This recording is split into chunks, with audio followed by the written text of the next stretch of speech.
Hello and welcome to the Chinese EV News Daily.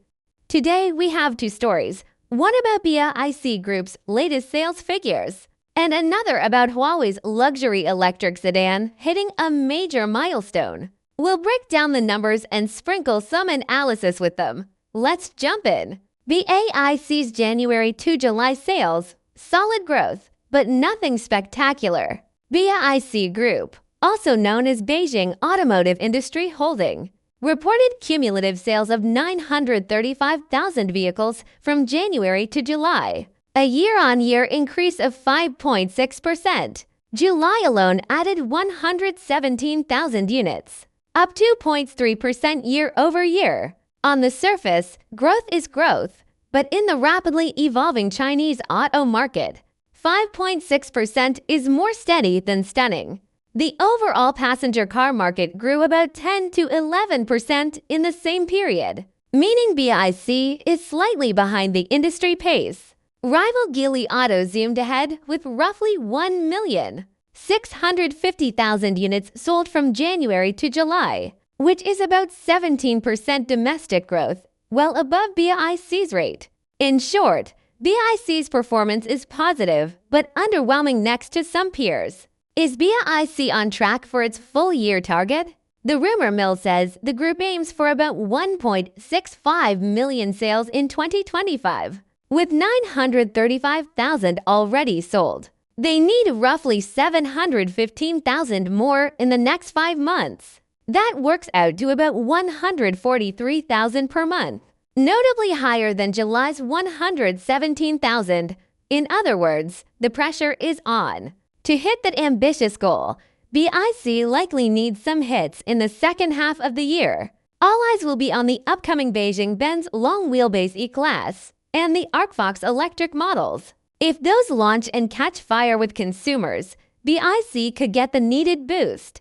Otherwise, meeting the target could be a stretch, giving the sales team some serious stress and perhaps extra caffeine in the coming months. Now, let us dig into the mix of sales. The group's domestic brands and joint ventures painted different pictures in July. BAIC's cell phone brands, pure electric subsidiary BluePark, also called Beijing Electric Vehicles, saw a slight dip, 10,280 electric cars in July, down 6.4%. The good news is that for the years to date, BluePark's electric sales have nearly doubled to 77,432 units, up 19.6%, so the longer trend is brighter. Meanwhile, BAIC's joint venture brands, such as Beijing-Benz and Beijing Hyundai, moved about 42,000 units in July. Meanwhile, BAIC's joint venture brands,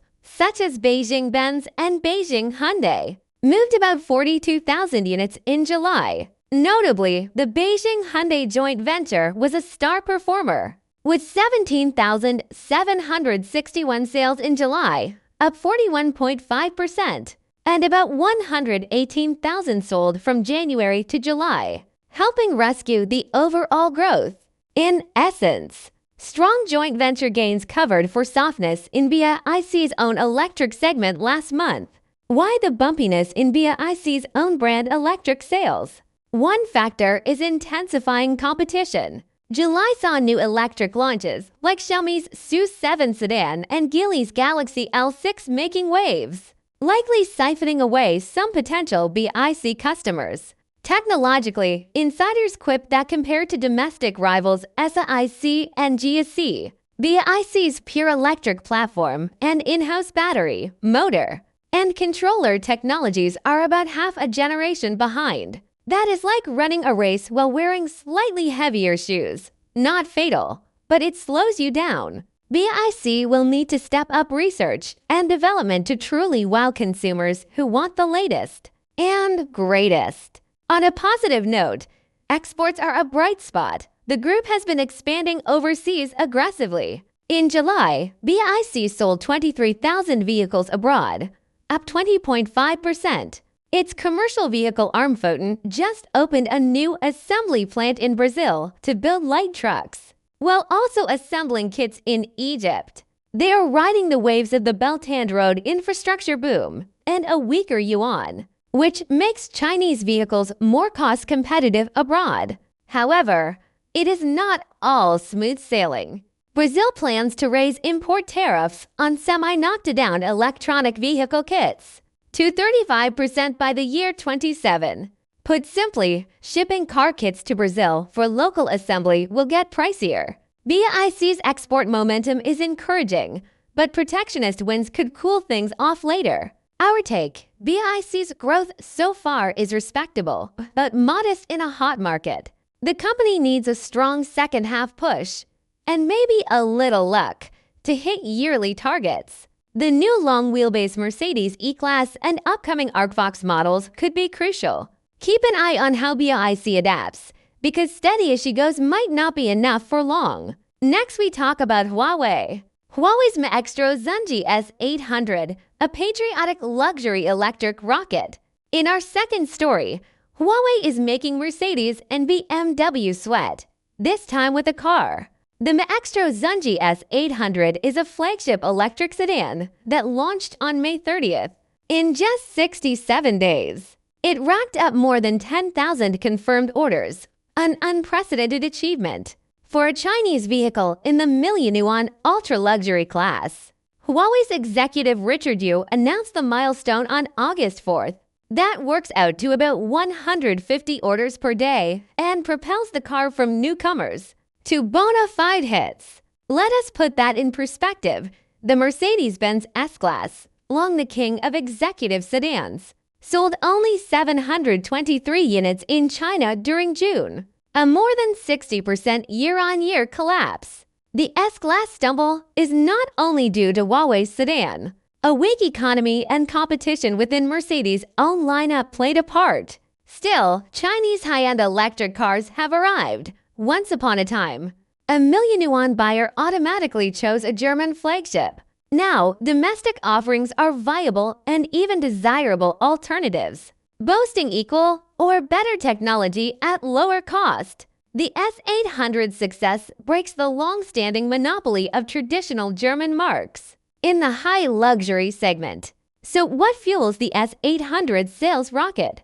First, the product itself is powerful. The sedan stretches 5 points for 8 meters, offers dual-motor or tri-motor powertrains up to 852 horsepower, uses an 800-volt silicon carbide system, and packs a massive list of luxury features such as powered coach doors, a starlight headliner, and zero-gravity rear seats. Second, Huawei's technology halo. Its Harmony operating system links phones, cars, and smart homes seamlessly. Buyers also sense a bit of patriotic pride in choosing a domestic flagship that rivals Mercedes or Rolls-Royce. Interestingly, Huawei sales staff are instructed not to call it the Huawei car, but rather Zunji S800 or Huawei Smart Selection model, reflecting corporate caution. Yet consumers clearly see it as a Huawei vehicle. The sales figures read like a fireworks show. 1,000 orders in the first hour, 5,000 orders by day 19, 8,000 by day 50, and now 10,000 plus in 67 days. Ultra-luxury sedans usually sell in the hundreds per month, not thousands. So this is a dramatic role reversal. Who is buying? Surveys show 80% of the owners are male business owners aged 40 to 50. And about half already own ultra-luxury cars like Rolls-Royces or Maybachs.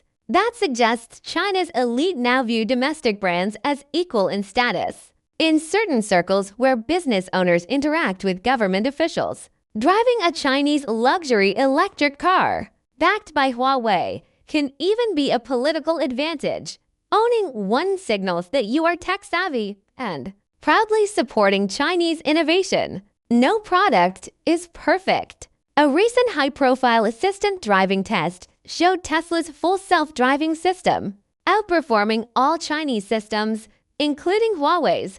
Huawei disputed some of the methods, but the takeaway is that Huawei's driver assist tech is excellent, yet still has room to improve. Buyers will enjoy advanced driver assist, But they should not assume hands-off driving just yet. Our take: the Zenji S800's rise is a milestone for China's auto industry. It demonstrates that Chinese brands can play in the high-end, blending edge tech, luxury, and national pride. The world should note that Made in China not only engages in price competition globally, but also attempts to penetrate high-end, high-profit sectors. That concludes today's Chinese EV News Roundup. BAIC is grinding out steady growth, but needs a strong second half. Huawei's Maestro Zenji S800 is stealing the luxury spotlight, proving that Chinese brands can do top-tier luxury, not just value pricing. Thank you for tuning in. Remember to like and subscribe, and we will see you next time.